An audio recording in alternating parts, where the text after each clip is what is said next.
Thanks for tuning into the Forward Podcast, a resource from MeadowBrook Church. Today on episode 4 of season 2, we're talking about ministering together as the local church and how we're really meant to come together as a church body and support each other and equip each other in the process of ministering to others, both locally and around the world. Today, I'm joined by Mike Meany, the missions pastor here at MeadowBrook Church, and Jamie McGlon, who serves on our global missions team. So thanks for joining again, guys, for episode 4. Glad to have you guys. Thanks. Always good to be here. Thanks for inviting us back. So today, we've been really focused the past few episodes on just the specific aspects of missions, like global, local, things like that. But they're individual things we've really been focusing on. But the idea is not that they're meant to be done alone. They're meant to be done as a body of believers and through the church and equipping other people to do it as well. So just real quickly, talk about what you think the church's role should be in that process of helping mission efforts go forward and equipping other people to be engaged. Sure. Honestly, the church is God's plan for the Great Commission, right? It is. The Great Commission says, make disciples of all nations. But as we see in the New Testament, as disciples are made, they're gathered together in local churches for worship and missions and ministry and service. And so the church is the plan for the Great Commission. So we should be on the forefront of it. Yeah, what about you, Jamie? Are there some ways you specifically have seen that you can't do it without the church? Like, have you seen that played out in your? Well, I think of the passage in Hebrews 11, the Hall of Fame of Faith. You know, you see those great names that have lived out their faith in front of us.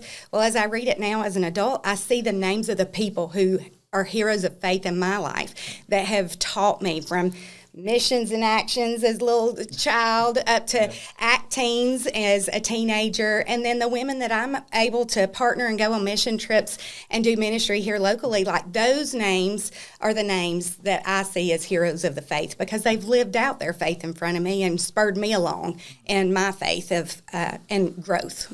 Yeah, that, like, you're hitting on a really important point. It really applies to every aspect of the Christian life, not just mission. So obviously today we're talking about mission specifically, but we see that in Acts 2. You know, it talks about how the apostles devoted themselves to each other. They broke bread together.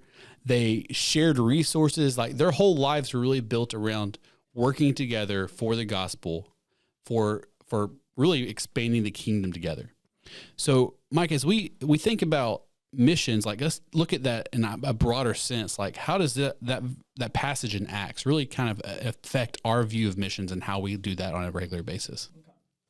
Well, I mean, they're starting off with keeping Christ's commands of the one another's, right? There's a lot of love one another, bear one another's burdens, encourage one another. All those one another commands we can't do by ourselves. We have to do it in a group. And so by the church doing that, that is the image of the gospel. It's the image of Christ before the community that's watching us. And really that's why the church is on the front lines of this. We are his hands and feet. We are the tangible expression of the gospel to those who don't know Christ. And what about you, Jamie? Like, when you think about that and specifically the context of missions, like, what do you see that playing out like for you? Well, I can talk personally about how people in my life did not just talk to me about missions. They didn't just speak the scriptures to me and expect me to, oh yeah, go change the world for the sake of Christ. They lived it out. I can remember going and adopting a family at our local Baptist Mission Center, and our my act team director at the time, she didn't just take us to buy the toys. We went to their home. And we met the children, and we prayed with the mom. And I can still see that apartment in my head. I was 16, and that changed my perspective of my world is so very small compared to what other people experience and deal with. And there are people who live in dark, hopeless places. And I have the greatest gift, the light of the world, and we need to be shining it. And so that was life-changing for me, and my walk in missions was to actually see it walked out, lived out, and the importance and the impact it made. And it just made me want to do more of that. Yeah, I think it's really big. Like, you know, really, I think the church's role can be summed up in equipping people to share their faith and do missions, whatever that means. We call missions, but to really do that in their everyday lives and globally, like we've talked about. And I think it's really important because, like you said, it's not just about saying, hey, let's go tell people about Jesus, which we should definitely tell people to do that in church, but it's about showing and modeling that and providing opportunities. I think is big, but then also walking through those processes and allowing more people to be involved with it. You know, we look at that passage in Acts, we see that, you know, that their numbers daily grew. Like there was some true fruits for their effort. And I think that's really important to see. And so, Mike, let's think a little bit too, like in the context of the church locally and maybe through the lens of how we do it at MeadowBrook, but also thinking through other local churches. Like, how does that play out in equipping people to serve and be on mission? Sure. Well, in local church, we are seeking to make disciples, help one another grow, living out the Christian life side by side. And what that looks like, because we know we're all called to share the gospel and to proclaim Christ to those around us, then we link arms together and we find outlets where Christ needs to be proclaimed. So I know through our church, we have numerous outlets that reach out into our community. We're in our public schools through our Good News Clubs every week through the school year. We're in a local complex called Columbia Square, where several times a year we're doing events and sharing the gospel, the Christmas narrative, the Easter story, and those things, so that those kids, those families hear about Christ in ways that they haven't before. And all the while, we're still trying to encourage our folks and help them, equip them to live out the gospel in their daily life, in their workplace, and all those places that we've talked about in a previous episode, like this church in Acts, so that the Lord would add to our numbers day by day those who are being saved. That's the hope. So, Jamie, I'd be curious. You talked about how missions is meant to be done and modeled and shown to other people.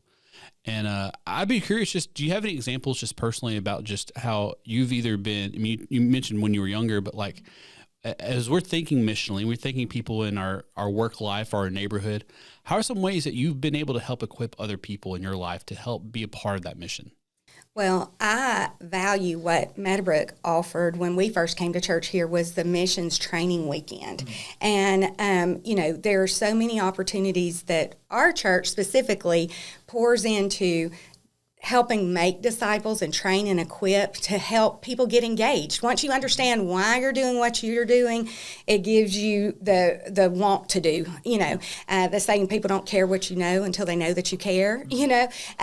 When we're equipped, we can go out and show people that we care because we have been trained and built up. So that missions weekend, from the people that I met that weekend, I had opportunity to go to Way in the Cross and serve food next to one of the gentlemen that was in that same weekend. I got to go to Costa Rica with one of the teenage girls, and she came alongside on her first foreign mission trip and got to watch her grow in her faith and stretch her limits.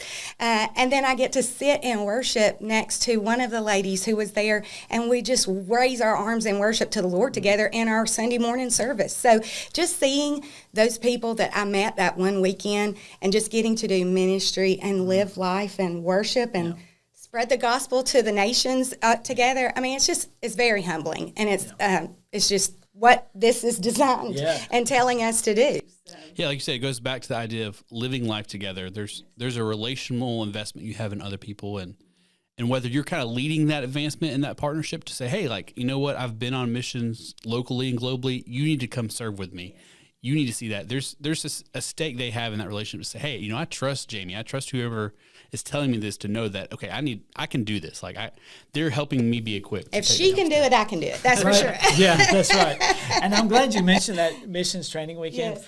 So although we don't have one on the calendar this year, we've got, and I'm going to make the plug early, but later in the season, we'll talk about it too. We're doing what we're going to call a missions cohort later this year in August, and it's going to be an expanded missions training. Rather than the course of a weekend, it's going to be over 10 weeks. And it'll be more of a classroom setting, but really in-depth conversations and digging into the Scripture. We will talk through all the opportunities that we have at MeadowBrook locally and globally And so for those who are going to be listening, if they're interested, that missions cohort coming in August, would love for you to sign up over the summer. That's great. So I think it may be a good time now just to step back and think about, what are some steps that people can look at in their lives? So obviously, as our church and many churches out there have provided resources, but what are just some personal things you need to evaluate in your life and kind of think through as you're looking at, am I living life missionally? Am I doing the things I'm called to do both locally and globally? What are some of those things that you need to kind of think through and evaluate where you stand in that process? Well, we talked about this in one of the other episodes, but the very first thing is pray. Pray for God's direction. There's so many times that I can see a need that I'm like, oh, I'm going to run towards that. But God doesn't call Jamie to fix every situation. So I need to pray and seek His wisdom, His direction before I answer the prompting to minister or to serve. And then just, being in His Word, that has changed. I have loved God with my heart for the time I was saved at 5 years old. But the last 2 or 3 years of just digging intentionally into His Word and learning who He is more, that has changed my whole perspective of why I serve Him the way I do. So prayer and spending time in His Word are the two most important things for me. So those are the two most foundational things for the Christian life in general. And really, for me too, the most shaping of who the Lord has made me, it's been founded in just digging into God's Word over and over again throughout the years and seeing more and more of His character and His plans, His heart, His purposes, and really His Spirit within me calling out to be a part of that work. And so, those are the two most foundational things. And then I think praying, okay, Lord, open my eyes. Help me to see those in my life, in my circle, my spheres of influence that need you, and help me to reach them.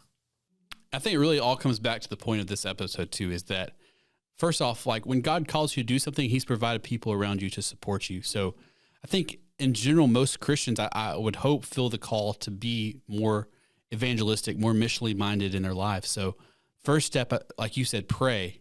But then be willing to share that with other people. Trust those around you to help you be able to engage. And that's really ultimately where the local church comes in and helping support people as they approach that in their own lives. And we're not alone in that. We've got each other, which is phenomenal. Yeah. So that's great. Well, this has been a good episode.